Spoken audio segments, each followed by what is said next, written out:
2 பேர் என் மடியில் உட்காந்து என்ன பண்ணுறீங்க? இந்த கிழவன் வர வெளியே உட்காந்துன்னு இருக்கான். அழகி அழகா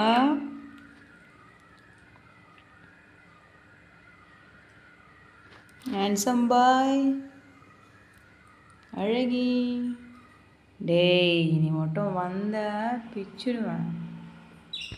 வேர்க்கலை சாப்பிட்றீங்களா 2 பேரும்? குண்டு பையன் குண்டு பையன் அழகு பையன்.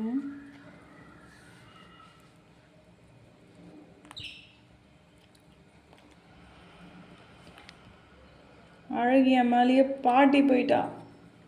மொத்தம் பிடிச்சவ. ஐயாண்டா உள்ளே போகிற? உள்ளே போகிறியா? கரப்பா